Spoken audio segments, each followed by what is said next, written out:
Okay, so this is chest and back for the month of October. We have a chest circuit with 3 exercises 3 times through. We have a back circuit with 3 exercises 3 times through. So we are gonna start with a flat bench. The benches will all be set up and we need a straight bar. The wheels are in line with about the red levers, and the straight bar, the red levers are at the knee. That's gonna make it easiest to get in and out of the bar. So I always coach clients to come in from behind.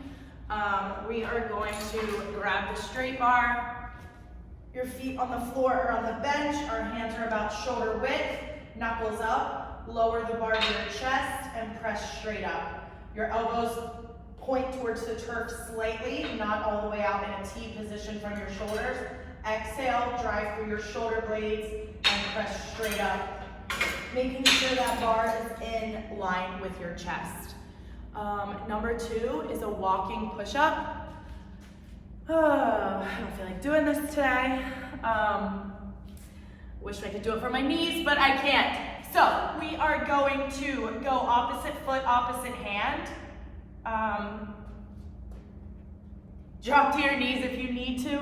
Push up, back up, opposite foot, opposite hand. Push up. And we're just gonna walk back and forth like so. And number 3 is a tall kneeling band, high to low chest press. So I've been calling this an A press because it's kind of a press and a fly. So our knuckles are out at about a 45. We're pressing, but we're also pulling our hands together. So elbows in line with shoulders, exhale, press out, press, and then fly at the very end, okay? So you have your flat bench press with your straight bar, your walking push-ups, and that tall kneeling, high to low chest press fly type of thing. Circuit number 2. We don't need the bench for right now. We're gonna drop the bar to the bottom. Now, this is the one where we want to make sure that they are keeping the bar super close to their body and that their hands are an appropriate distance apart. So a little bit wider than shoulders, pull straight to the bottom of your chest and back down. So scrape your body, shoulders down and back. Exhale. If they're pulling up higher than their chest, that's a high pull and it uses a little bit of legs. We don't want it. So no legs in this move. It is all upper body, back and shoulders, okay? What else should I say? So shoulders down and back, squeeze your butt, super tall posture, exhale on the way up. Number 2 is a pronated wide lat pull down. So we're gonna grip super wide. They can stand or they can go kneeling. If they're a little bit taller, squeeze on the way down and pull right to the top of your chest, driving your elbows down and back to really dig into your lats. And number 3 is a hinged low to high band row. So we're gonna put the band in the lower S-drive loop. Hinge, knuckles to thumbs. Squeeze your shoulder blades to your spine, knuckles to thumbs. Okay.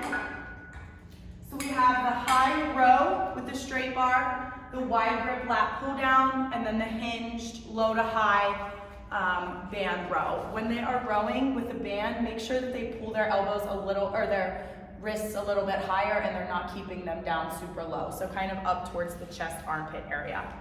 So those 3. Then we are going to get into lower body. So they have the option of using the TRX straps if they want, but we are going to get them set up correctly. So sit on the bench, their knees at about 90 degrees. They're going to do a 1-leg squat to the bench. Pop back up and go to the bench. The TRX straps aren't really set up for this, but pretend the bench is behind me. They will go hold on to the straps, sink to the bench, and then stand back up. Really, really focusing on that 1-leg squat. So if they can do it without the TRX, that's awesome. If they need the TRX, that's fine too. 30 seconds each side. just really make sure that their foot is set up correctly and their knee is not tracking super, super far over their toe for their heel to lift off the floor. Then we're gonna lie down on our back. Our knees are gonna be over our hips. Our heels are on the bench. I'm not pushing into the bench, and I'm driving my heels into the bench for that lower body elevated hip thrust. Squeeze your glutes at the top. Number 3 is a straight bar SLDL. So they're gonna grab the straight bar, pull slightly away from the rig, hands are shoulder width apart, hinge, and snap. Hinge, and snap. Okay, so they do have to be away from the rig. If they stand directly over the rig, their range of motion is gonna be stopped by the cable. But if they pull further back, they are able to get a full range of motion there. If they need, they're unstable, they can use the TRX strap for assistance. 30 seconds each leg there, and then we have a little bit of jump squat action. Feet wide, drop to the floor, bring them back in, drop to the floor. If they don't like that, then they will go wide, wide, wide. One leg squat to bench, 30 seconds each side. Lower body elevated with your feet on the bench, hip thrusts, both feet. Then we have the straight bar, single leg deadlift, 30 seconds each leg. And then we have those drop squats for 2 rounds. Then we are gonna go back into our chest. So we are done with the straight bar. We need a black handle on each side.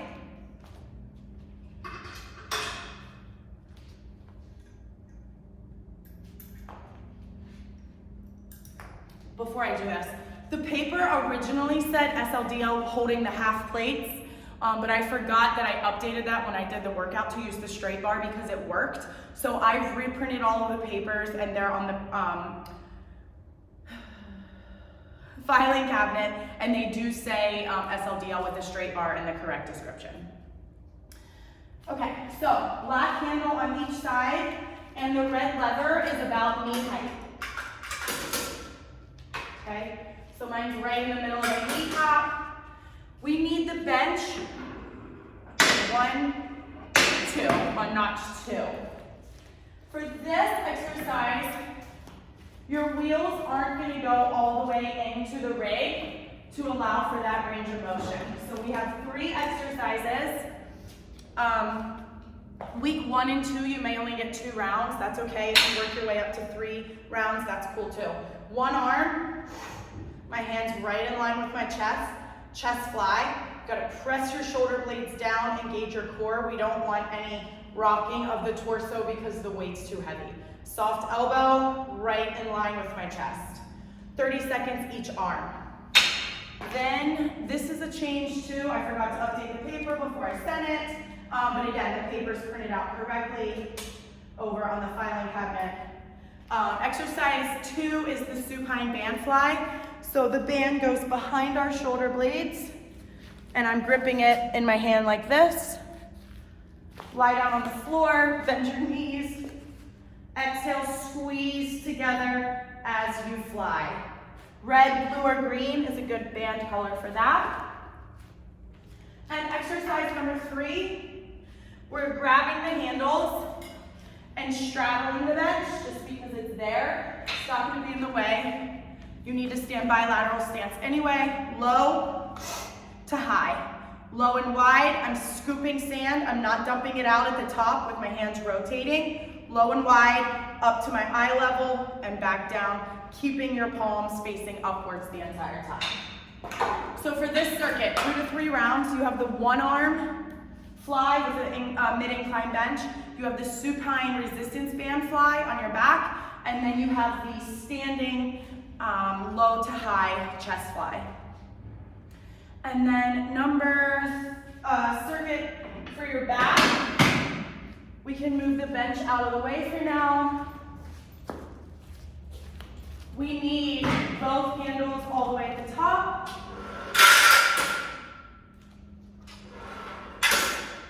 Number 1 is a hinged band reverse fly. So we're standing they're using the correct color band too. They want to get kind of super strong and then their form goes out the window. So we're creating an X with the handles, hinge, and fly. Knuckles to the ceiling. Your hands should not be out here in line with your shoulders. They're slightly back. Squeeze at the top as high as you can. We don't want to see a lot of this. So make sure they can get that good squeeze. Again, it goes back to the resistance band color that they use. Number 2 for the circuit is a tall kneeling X pull down. So they're grabbing their handles with the opposite hand down in tall kneeling position. And they are driving their elbows to the ground, down behind them. Squeeze, start with their knuckles facing the turf. As they pull, their thumbs are gonna end up at their armpits, okay? So that motion is here to here. Back out and here. And the third one is a TRX face pull. So they're gonna grab the TRX straps, lean back on their heels, lift their hips, none of this, and pull the handles to their ears as they keep their elbows nice and high in line with their shoulders, squeezing their shoulder blades to their spine. So we have the hinge band reverse fly, the tall kneeling X pull down, and then we have the TRX face pull for the second back circuit. Then we are going into our AMRAP. So they will need a band in the upper loop of the S drive. So number 1 is 4 total. So it's gonna be a push-up with a row, a push-up with a row, that was 2. Another push-up, they can do it from their knees, that's 3. Another push-up and row, that's 4. So it's mimicking that renegade row where you usually hold a dumbbell, but we're just gonna pull and squeeze our shoulder blades nice and tight. Push-up plus 1 row is 1, push-up, other row is 2, and they have that 4 times total. Then they're doing Superman pulses, whatever feels good to them. They can go straight out, they can do W pulses, they can go out to the side, whatever, just make sure they engage their core, pull their belly button to their spine, and squeeze their glutes. If they can't get their quads off the ground because it bothers them, just have them work on just lifting their chest. 6 total, and then the last one is a tall kneeling, high to low, band fly. So we're here, and they're kind of hinging, and they're doing 10 of those. So 4 total push-up with a row, 6 total Superman pulses, and then 10 total tall kneeling, high to low band fly. And for the last one. So this is an option, obviously. It's going to be lower body elevated mountain climber. So they're here, they're only doing 1 leg. So they're gonna cross, center, outside. That's where the triple comes into play. 1, 2, 3. If they're here, they absolutely need to drop their feet to the floor. This move can be done with your feet on the floor. You do not have to put your feet on the bench. That one is 30 seconds. I typically do not go longer than 30 seconds on that one just because it's a super challenging move. So we're doing 1 leg. And then 2 options here. They can just do leg lowers if they want to hold on, like so, or they can do a full shootout and hit that upper body a little bit. That one you can increase as the weeks go on the time. The third exercise is that mountain climber on the other leg. On the bench or on the floor, again, that one's 30 seconds. And then move number 4 is a V-up, where they're flat and then they come up into that high V, lifting their legs and their upper body at the same time, or take their legs straight and just pull your shoulder blades off the floor and reach for your toes as you can. Increase time throughout the week for that one. And then the last one is a bear crawl. Nice, good bear crawl stance. Tap, or if they're ready, they can lift opposite hand and opposite foot at the same time. So you have your triple mountain climber, cross, center, outside. One leg, then you have bench leg lower or core shootout. Then you have the mountain climber on the other leg. Then you have that V up or the toe reaches, followed by the bear crawl tap or lifting opposite hand just for one round. And that's it.